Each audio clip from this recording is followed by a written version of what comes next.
மாயை மாயை எல்லாம் மாயை என்று பிரசங்கி சொல்கிறான். எதுவுமே நிலையானதில்லை, எல்லாம் கடந்து போகிறது. Title whether vein.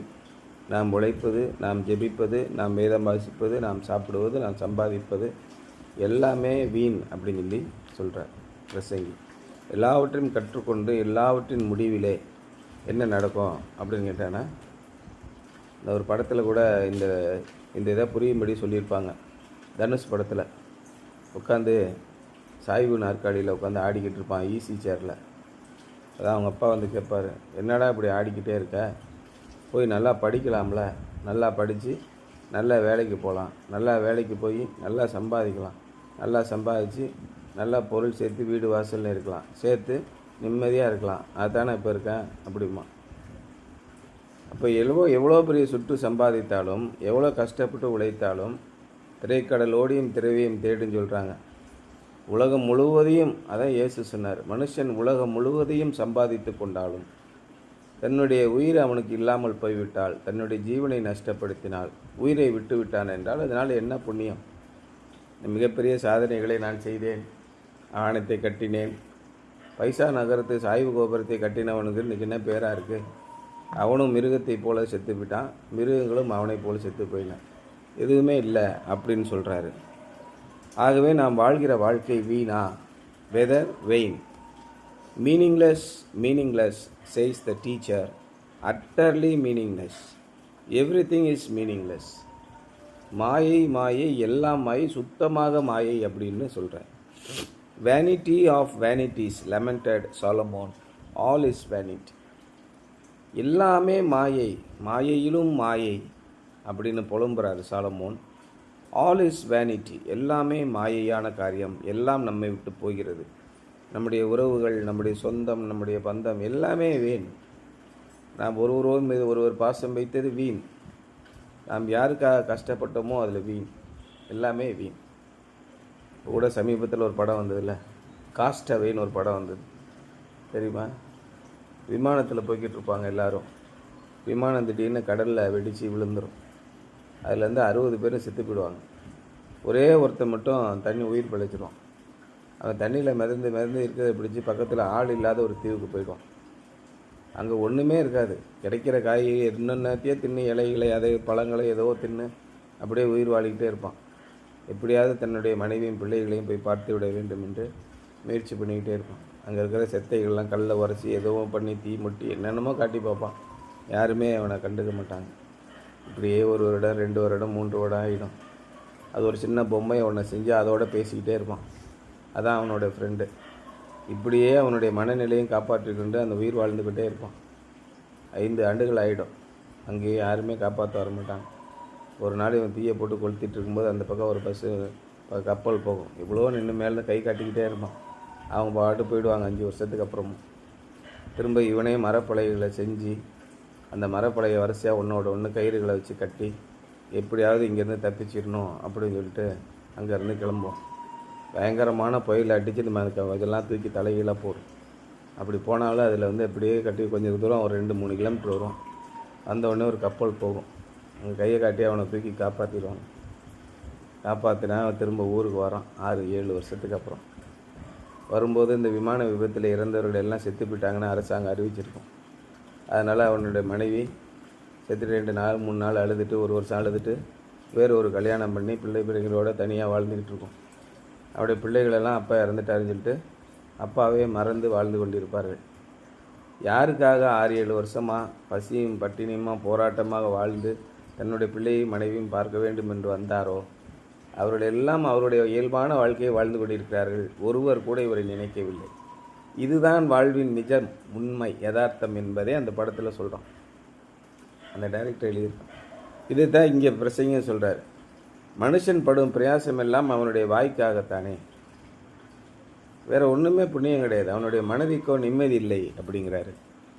He used it in some form 38 times in Ecclesiastes as he wrote about everyday life. அன்றாட வாழ்க்கையை நாம் பார்த்து கொண்டிருந்தோம் என்றால் எல்லாமே நாம் செய்கிற காரியம் எல்லாம் அர்த்தமற்றதாகவே இருக்கிறது. மனுஷன் அழிந்து போகும் மிருகங்களுக்கு ஒப்பாயிருக்கிறான். ஏதோ வரான், என்னத்தையோ திங்கிறான், என்னத்தையோ போகிறான், அவனுக்கு பிடிச்சது என்னத்தையே செய்கிறான், 4 பேரோட சண்டை போடுறான், அப்புறம் செத்து போயிடுறான். இதுதான் மனிதனுடைய வாழ்க்கை.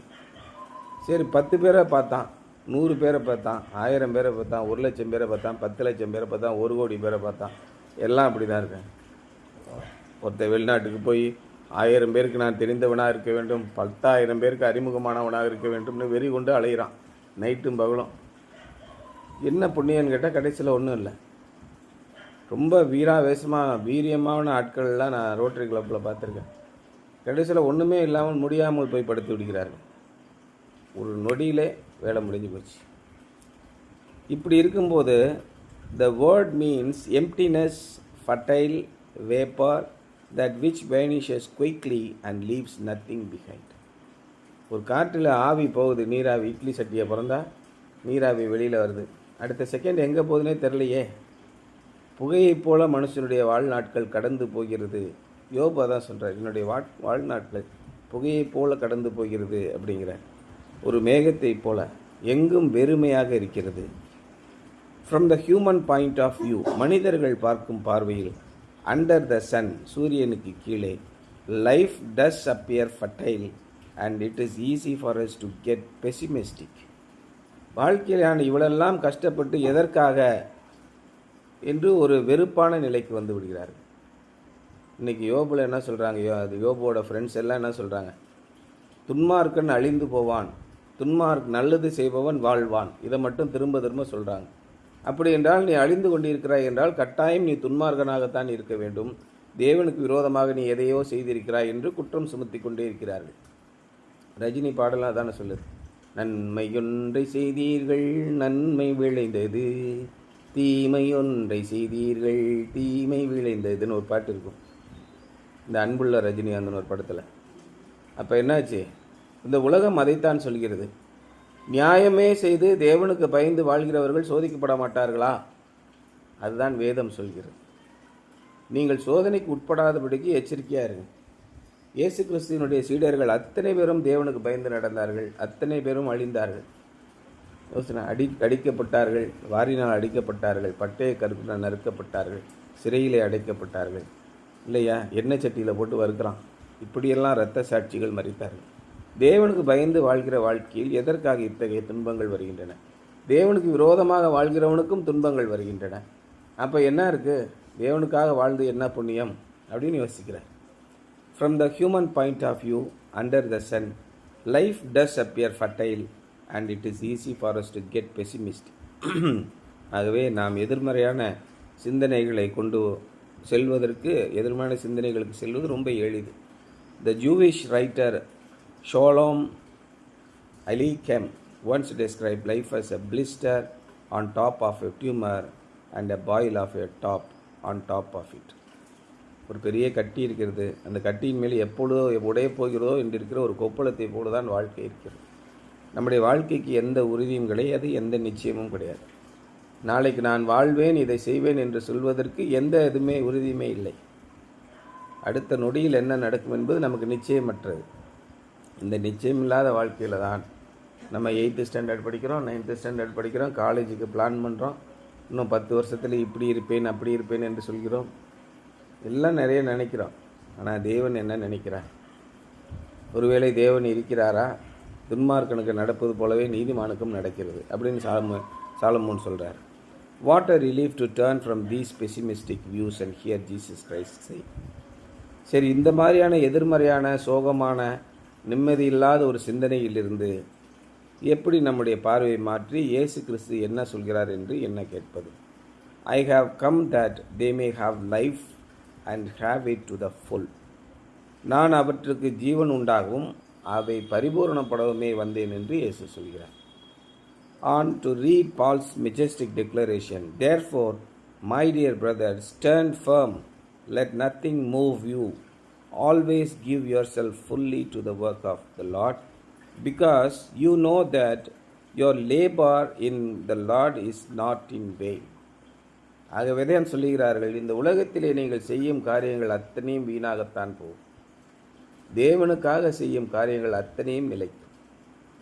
நீங்கள் நல்லா பாருங்கள், பொதுமக்களுக்காக கொடுக்கிறவர்கள், பொதுமக்களுக்காகவே தங்களுடைய வாழ்க்கையை வாழ்கிறவர்கள், இறுதி வரை பிஸியாகவே ஒரு எந்த விதமான எதிர்மறையான எண்ணங்களுக்கும் போய் சிக்கிக்கொள்ளாதபடி நிம்மதியாக இருக்கிறார். சர்வீஸில் இருப்பாங்க, பொதுமக்களுடைய சர்வீஸில் 70 வயசு 80 வயசானாலும் அவர்கள், அதான் பைபிளில் போட்டிருக்கு, அவர்கள் கனிதரும் திராட்சை செடியை போல் இருக்கிறார்கள். அப்போ கடவுளுக்கு பயந்து அவருடைய கற்பனைகளை கைக்கொள். இயேசு என்ன சொல்கிறார்? கொடுங்கள், அப்பொழுது உங்களுக்கு கொடுக்கப்படும். நீங்கள் பணம் கொடுக்கலாம், உங்களுடைய உழைப்பை கொடுக்கலாம், உங்களுடைய நேரத்தை கொடுக்கலாம்.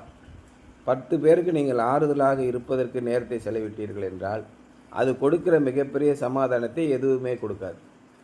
ஒரு முறை டாட்டா சொல்கிறாரு, டாட்டா நிறைய உதாரத்துவமான பணங்களை கொடுப்பார். 100 கோடி 200 கோடி 50 கோடின்னு அவங்களுடைய சிஎஸ்ஆர் ஃபண்டிலேருந்து நிறைய தொகைகள் கொடுப்பார்.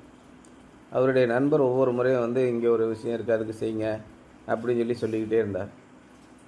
அப்போ இந்த சிறு பிள்ளைகளுக்கு ப்ராஸ்தட்டிக் லெக்ஸ் கொடுப்பாங்கள, அந்த செயற்கை கால் செயற்கை கை கொடுக்கறது, அதற்காக பண உதவிக்காக போயிருந்தாராம். அப்போ எவ்வளோ வேணும் அப்படிங்கும்போது இந்த மாதிரி ஒரு 1000 பிள்ளைங்க இருக்காங்க, ஒரு பிள்ளைக்கு 2000 வச்சுக்கிட்டா கூட 1000 பிள்ளைகளுக்கு நம்ம கொடுக்க வேண்டியிருக்கோம், ஒரு 2 கோடி ரூபா 3 கோடி ரூபா செலவாகும். சரி, நான் சொல்கிறேன், நீ கம்பெனியில் போய் வாங்கிக்க. இல்லை அது நீ செய்வேன்னு எனக்கு தெரியும், நீனே நேரடியாக கொடுக்கணும், அதுக்கு ஒரு நாள் ஒதுக்கி பாரு அப்படின்னு சொன்னாங்க. அப்போது அதுக்கு நேரம் என்கிட்ட இல்லை அப்படின்னு டாட்டா சொல்கிறார், ரத்தன் டாட்டா. எப்போயாவது 3 மாதம் 6 மாதத்தில் ஒரு நாள் ஒரு 3 மணி நேரம் எங்களோடு நீ வரணும் அப்படின்னு சொல்கிறேன்.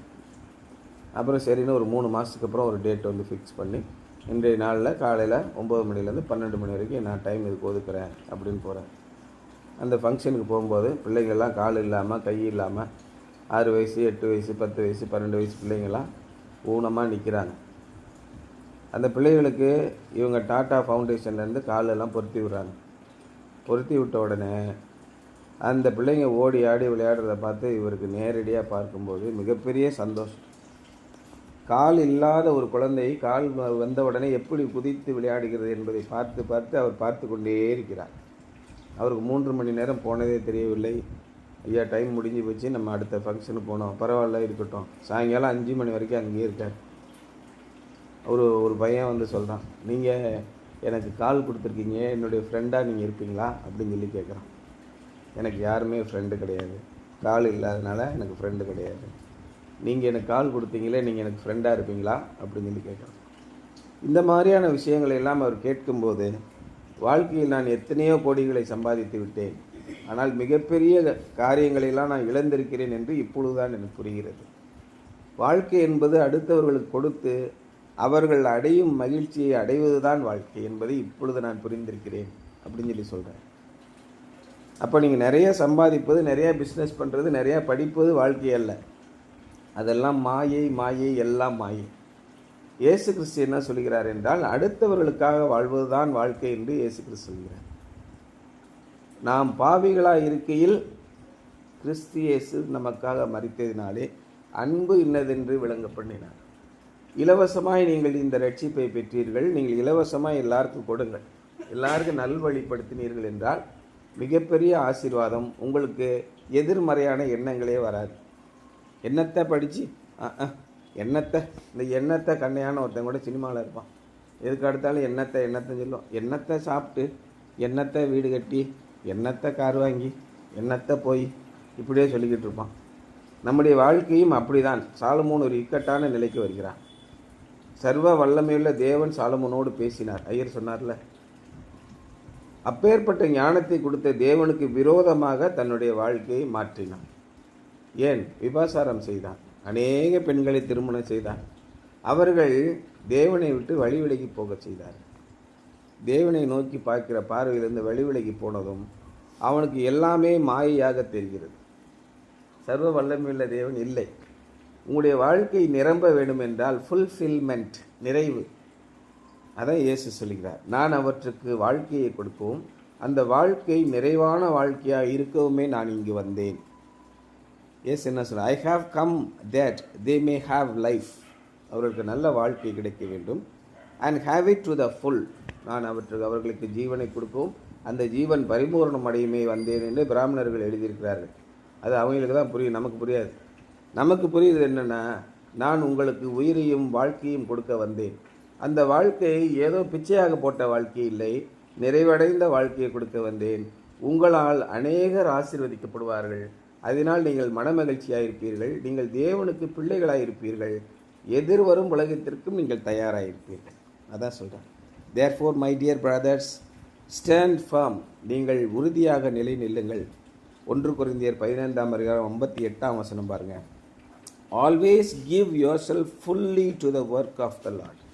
தேவனுடைய காரியங்களுக்கு முழுமையாக உங்களை கொடுங்கள். எப்பொழுதும் always give yourself fully to the work of God.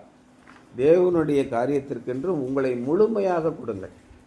அப்பொழுது என்னத்தை நம்ம செஞ்சோம், என்னத்தை வாழ்ந்தோம், எல்லாம் வீண் அப்படின்ற எதிர்மறையான சிந்தனைகளிலிருந்து விடுபடுவீர்கள். Because you know that your labour in the Lord is not in vain. என்ன போட்டிருக்கு? 1 கொரிந்தியர் 15:58. ஆகையால் எனக்கு பிரியமான சகோதரரே, கர்த்தருக்குள் நீங்கள் கஷ்டப்பட்டு உழைக்கிற உங்களுடைய உழைப்பு விருதாவாய் போகாது என்று அறிந்து நீங்கள் உறுதியாக நிலை நின்று அசையாதவர்களாய் கர்த்தருக்கு செய்கிற சேவைகளை எப்பொழுதும் செய்கிறவர்களுமாய் இருங்கள். அதான் சொல்கிறேன். எப்பொழுதும் நீங்கள் உறுதியாக நின்று தேவனுக்கென்று செய்கிற காரியங்களை செய்யுங்கள். Always give yourself fully to the work of the Lord. அப்பொழுது இந்த வாழ்க்கை மாயமான வாழ்க்கையே என்று நீங்கள் நினையாதிருப்பீர்கள். Life is not in vain if it is lived according to the will of God. ஆண்டவருக்கு எது பிடிக்குமோ அதன்படி வாழ்ந்து விட்டால் வாழ்க்கை வீணானதல்ல. நமக்கு எது பிடிக்குமோ அதன்படி நாம் வாழ்ந்தால் அதுபோல் வீணான வாழ்க்கை எதுவும் இல்லை.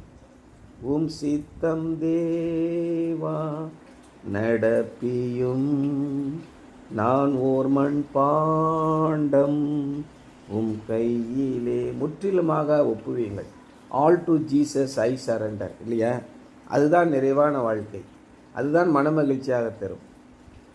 Life is not in vain if it is lived according to the will of God. And that is what Solomon teaches in his neglected and often misunderstood book. பிரசங்கி நிறைய பேர் படிக்கிறதில்ல, அது குறித்து பேசுறதில்ல. அந்த புஸ்தகத்திலே அவன் அதைத்தான் சொல்ல வைக்கிறான். கடைசியில் 12ஆம் அதிகாரத்தில் என்ன சொல்ல வரான்னா, காரியத்தின் கடைத்தொகை கேட்போமாக, கர்த்தருக்கு பயந்து அவருடைய கற்பனைகளை கைக்கொள். எல்லா மனுஷன் மேலும் விழுந்த கடமை இது. கர்த்தருடைய கற்பனைகள் என்ன? எதுவும் அழிவுக்கான கற்பனைகள் அல்ல. நேர்மையான 10 கட்டளைகளை கொடுத்திருக்கிறார். இயேசு கிறிஸ்து அவற்றை சுருக்கி 2 கட்டளைகளாக கொடுத்திருக்கிறார். அவற்றை பின்பற்றுவது எல்லா மனுஷன் மேலும் இந்த கடமை. அவற்றினாலே உங்களுக்கு வாழ்க்கை உண்டு, ஜீவன் உண்டு, ஆரோக்கியம் உண்டு, மன நிம்மதி உண்டு. அதான் சொல்கிறேன். Something to ponder today. How would you define your current philosophy of life? இன்றைக்கு உங்கள் வாழ்க்கையை குறித்து நீங்கள் என்ன தத்துவத்தை நினைத்து வைத்திருக்கிறீர்கள்? Finish the statement. Life is dash. Life is wonderful, life is waste, life is vain, life is beautiful, life is meaningful. எப்படி நீங்கள் ஃபில்லப் பண்ணுவீங்க? How would you fill it up? Life is dash query. உங்களுடைய வாழ்க்கை எப்படி இருக்கிறது? அர்த்தமற்றதாக இருக்கிறதா? தேவனுக்காக வாழும் வாழ்க்கை இருக்கிறதா? கிறிஸ்துவுக்குள் வாழும் எனக்கு எப்போதும் வெற்றி உண்டு. அவருக்காக புதிய புதிய பாடல்களை போடுங்கள். அந்த பாடல்கள் இருக்கிற வரிகளின் அர்த்தங்களை புரிந்து கொள்ளுங்கள். ஆண்டவரிடத்தில் பேசுங்கள். அதை அடுத்தவர்களுக்கு சொல்லுங்கள். இதுதான் வாழ்க்கை. ஆகவே நம்ம என்ன சொல்கிறாரு? Always give yourself fully to the work of the Lord because you know that your labour in the Lord is not in vein.